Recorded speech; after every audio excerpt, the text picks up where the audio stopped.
Shalom, shalom frères et sœurs en Christ et bienvenue à la Rhapsodie du dimanche 23 octobre 2022. Rhapsodie écrite par le pasteur Chris Oyakilome et la lecture vous est offerte par les vérités de l'Évangile. Le thème d'aujourd'hui est « Mettez vos dons en œuvre ». Et le verset de 1 Timothée 4, verset 14, la version Messenger, qui dit « Et ce don spécial du ministère qui t'a été donné lorsque les dirigeants de l'Église t'ont imposé les mains et ont prié pour toi, garde-le dépoussiéré et opérationnel. » Alléluia. Fin du verset. Le pasteur Christ dit « Si vous n'êtes pas prudent pour garder ce que Dieu vous donne, vous pourriez le perdre. Et une façon de le garder est de l'utiliser. Par exemple, si vous avez reçu le don de prophétie et que vous ne l'utilisez pas, après un certain temps, il deviendra plus difficile pour vous de manifester ce don ou d'édifier l'Église avec. Cela me rappelle la question que m'a posée une dame. Elle a dit « Pasteur Chris, quand je suis né de nouveau, j'ai été béni avec le don de prophétie. Mais je ne sais pas où le don est allé. Que puis-je faire ?» Premièrement, Romains 11, verset 29 nous dit « Car Dieu ne se répand pas de ses dons et de son appel. » Fin du verset. Cela signifie qu'il ne les enlève pas, il ne les ôte pas. Pour cette dame, le don était toujours en elle. Il n'est allé nulle part. C'est elle qui s'en est éloignée ou l'a laissé endormir en ne l'utilisant pas. Si vous êtes dans une situation similaire aujourd'hui, ce que vous devez faire est simple. Retournez dans le flot de l'esprit et restez-y. Tout d'abord, assurez-vous que votre engagement envers Dieu est très clair dans votre esprit. Soyez totalement engagé à servir le Seigneur. Deuxièmement, revenez à la prière. La prophétie, c'est extérioriser la parole de Dieu qui est communiquée à votre esprit. Cependant, cette parole ne vous parvient pas quand vous n'êtes pas en communion avec lui. Retournez à votre communion avec le Seigneur et votre esprit sera attisé. Troisièmement, priez plus souvent en langue. Cela dynamisera, fortifiera et inspirera votre esprit. Cela rendra votre esprit plus sensible. Puis, étudiez la parole et méditez-la. Rappelez-vous que c'est le Saint-Esprit qui inspire la prophétie dans votre esprit. Et il est l'auteur des Écritures. 2 Timothée 3, verset 16. Il rendra sa parole et son message plus intéressants à votre esprit. Et parce que votre esprit est devenu plus sensible, vous pourriez saisir sa parole, son message, et la rendre disponible pour vous-même et pour le peuple de Dieu, sous forme de prophétie. Alléluia. Fin de la Rhapsodie. Alors, aujourd'hui, le pasteur nous parle des dons que nous avons reçus de la part de Dieu. Lorsque nous devenons chrétiens, nous recevons plusieurs dons. Alléluia. Nous avons des dons qui nous ont été donnés pour le ministère. Nous avons des dons qui nous ont été donnés lorsque les saints sont ensemble. C'est-à-dire que quand le corps de Christ est ensemble, il y a des partages de dons. Il y a des dons qui sont aussi donnés par imposition des mains. Et il y a des dons qui sont donnés par Dieu à tout le corps de Christ ensemble. C'est-à-dire que le don de la parole de Dieu, le don du Saint-Esprit, tous ces dons-là. Il y a aussi des dons particuliers que nous recevons lorsque nous devenons chrétiens. Mais, beaucoup d'entre nous, lorsqu'on est chrétien, on est nouveau-né, on est content, on est excité et tout ça. On prie beaucoup, on cherche la parole. Et après un moment, quand on se mélange avec les anciens chrétiens, qui n'ont pas testé la parole, on a beaucoup de chrétiens qui n'ont pas vraiment testé la parole, qui sont refroidis, on commence à se refroidir aussi comme eux. Ou pas forcément eux, mais on traverse des moments difficiles, on ne comprend pas, on est nouveau-né et on attaque. On ne sait pas qu'on attaque, on se dit qu'on ne comprend pas, quand je n'étais pas chrétienne, je vais mieux, quand je suis chrétienne, voici ce que se passe. C'est parce que ma soeur, mon frère, le diable est venu prendre la parole que vous avez reçue. Donc il est venu nous attaquer, la parabole du semeur. Donc lorsque ce genre de truc se passe, on peut se refroidir et ce refroidissement peut durer pendant des années. Et après on se demande, mais j'avais ce don-là. Comment se fait-il que le don n'est plus manifesté? On ne comprend pas, on s'inquiète, on se dit que Dieu a repris le don. Non. Dieu n'est pas un Dieu méchant. Dieu c'est pas comme s'il a un don, il a un sac de dons là-bas qui est limité. Donc quand il vous donne et puis vous n'utilisez pas, il reprend. Non, il n'est pas comme cela. Il n'est pas comme cela. Il ne répond pas. La Bible dit qu'il ne se répond pas de ses dons.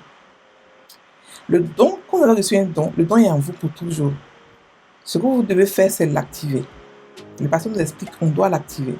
On doit le prendre, le nettoyer, le dépoussiérer et le rendre opérationnel. Comment le faire? Il explique que la première chose à faire d'abord, c'est d'abord d'être engagé, d'assurer qu'on soit engagé réellement pour l'œuvre. Ce n'est pas un truc qu'on vient provoquer l'œuvre et puis on repart, on provoquer Dieu. Non, c'est quelque chose qu'on le fait, on veut le faire, on est décidé de réellement s'engager pour servir le Seigneur. C'est-à-dire qu'on va prendre ce don-là pour pouvoir servir Dieu, pour pouvoir aider le peuple, pour pouvoir édifier le peuple de Dieu. La première chose à faire. La deuxième chose à faire, c'est de revenir dans la prière.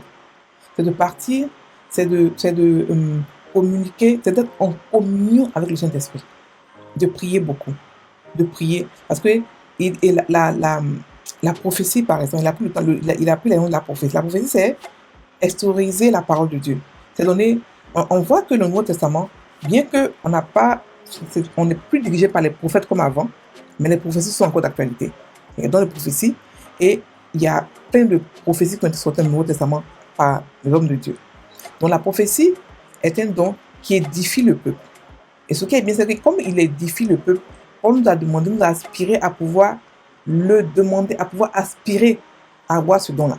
Parce que le parlant langue édifie chacun de nous individuellement, mais la prophétie édifie avec un nom bien précis. Ce n'est pas une seule personne. Donc c'est un très bon don qu'il faut aspirer à avoir. Et beaucoup de gens ont de ce don de prophète-là, de prophétie. Voilà. Donc il explique ici que nous devons d'abord aspirer à ce don et nous devons être engagés à reprendre, c'est-à-dire à se consacrer totalement à Dieu, à servir Dieu avec le cœur, puis pas parce qu'on veut quelque chose, parce qu'on veut avoir avec lui une relation. La deuxième chose à faire, c'est de recommencer à avoir avec lui une relation. La troisième chose à faire, c'est de prier souvent en langue et de surtout être dans sa parole. C'est lui qui a inspiré la parole. C'est lui qui a inspiré les Écritures. Et quand vous serez dans sa parole, votre don sera révigoré, sera restauré, sera dépoussiéré et opérationnel. Mais si vous ne faites pas cela, vous allez endormir le don. Le don sera endormi. Il ne pourra pas être utile et à vous et au corps de Christ. On a tous reçu des dons. Mais les dons qu'on a reçus, c'est pour nous d'abord, c'est vrai, pour notre propre édification, mais c'est aussi pour édifier le peuple. On se doit d'édifier le peuple. On a un corps de Christ. On a en nous l'amour, c'est-à-dire qu'on doit avoir en nous une certaine cohésion, une certaine cohérence, un amour qui fait qu'on est une seule personne. Lorsqu'on se rencontre entre nous chrétiens, sans le savoir, on échange les dons. On échange beaucoup de choses parce que deux lumières qui se rencontrent, forcément, il y a des choses qui échangent. Donc si, par exemple, votre don est, vous croyez qu'il est endormi, vous pouvez aller voir quelqu'un qui a ce don-là et vous êtes sûr que la personne a vraiment ce don. C'est-à-dire que vous êtes sûr que c'est un don qui est propre de Dieu, pas du diable, parce que ce don-là est beaucoup imité par le diable. Et vous pouvez lui demander de prier avec vous, par exemple. Il peut réveiller ce don parce qu'il a déjà ce don en lui. Ou bien carrément, vous ne voulez pas avoir affaire à quelqu'un parce que maintenant on n'est plus dirigé par les prophètes. Vous pouvez carrément aller commencer à prier. Commencer à avoir une intimité avec le Saint-Esprit et avec sa parole. Et avec cela, tous vos dons qui sont endormis vont se réveiller. De nouveaux dons vont venir. C'est-à-dire que en nous, Dieu a placé des choses que nous ne savons pas nous-mêmes. On n'a aucune idée de ce qu'il a placé en nous. Parce qu'il est le Dieu, il est celui qui nous a fabriqué. Il sait ce qu'il a en nous. Donc il nous dit, va faire quelque chose. Ça veut dire que il nous a déjà équipé pour cela. Donc si votre don est endormi, ne vous découragez pas. Vous pouvez le raviver. En une seconde, vous pouvez partir dans la parole. Commencez à prier. Commencez à vous entraîner à prophétiser. La Bible dit qu'on doit tester la parole de Dieu. On doit s'entraîner à la divinité. Il a dit quoi? Entraîne-toi à la piété. Parce qu'on doit s'entraîner. C'est un entraînement. Ce n'est pas quelque chose qu'on est et puis on sait tout faire. C'est pour ça que je dis que les pasteurs disent, je suis pasteur. Mais le pasteur, il apprend à devenir pasteur. Il apprend la parole de Dieu. Il ne sait pas tout parce qu'il est pasteur. C'est la même chose, nous aussi chrétiens, on doit apprendre à devenir, on doit apprendre à vivre divinement. Donc, vous pouvez récréer, c'est-à-dire que réactiver votre don par la prière, en étant dans la parole et aussi par l'amour. L'amour active rapidement les dons. Par exemple, vous voyez quelqu'un, vous savez que vous avez dans la prophétie, vous voyez quelqu'un et vous décidez que vous allez aimer cette personne-là. Vous commencez à le voir en train de faire de grandes choses, en train de faire le boulot de Dieu pour lui. Donc vous allez commencer à penser ça intentionnellement. Dieu vous donne pour cette personne une prophétie. Pourquoi? Parce que vous avez provoqué l'amour en vous. Donc, en provoquant l'amour, vous pouvez provoquer des prophéties pour des gens. Alléluia. Et ce n'est pas toutes les prophéties qui sont bonnes à dire. Il y a des prophéties qui font peur. Ça dépend de celui qui le reçoit. Donc, faites attention avec les prophéties. Il y a des prophéties qui peuvent effrayer celui qui le reçoit s'il n'est pas assis dans la foi, mais s'il n'est pas fort. Donc, ce n'est pas tout on dit. Des fois, on voit, vous voyez, et puis vous vous taisez, partez prier pour la personne. Alléluia. Donc, soyez prophète, aspirez au don, mais aussi aspirez aussi à la sagesse de pouvoir donner ces dons, de pouvoir édifier le peuple de Dieu avec ces dons-là, pour ne pas effrayer et pour ne pas contrôler le peuple de Dieu. Parce que ce peuple-là, Jésus s'est acquis avec son sang. Ce peuple, ces brebis, c'est son sang qui les a payés. Donc, on fait attention, on les aime comme ils méritent d'être aimés, de manière inconditionnelle. Et on les aide avec les dons qu'on a reçus, mais avec beaucoup d'amour. Beaucoup, beaucoup d'amour. Attention aux brebis de Dieu. Ce ne sont pas des personnes lambda. Ce sont des gens pour qui Jésus est mort. Il a donné son sang, il a versé son sang à la croix pour ces brebis. Donc, on fait attention aux brebis. Ils sont très précieux pour Christ. Alléluia. Donc, maintenant, prendre la prière.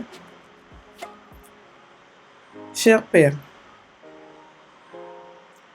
je te remercie pour le don de prophétie. Je suis inspiré et aidé par les inspirations prophétiques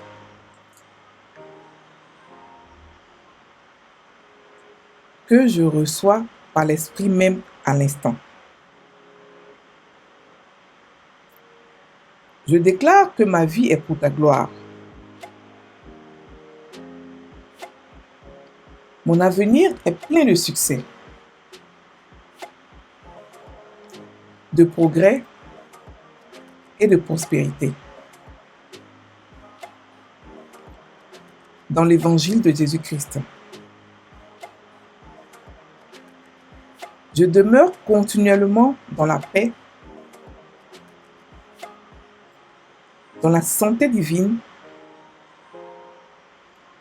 et dans ta grâce. Au nom du Seigneur Jésus. Amen. Soyez sur en Christ, soyez bénis. Passez une très bonne journée.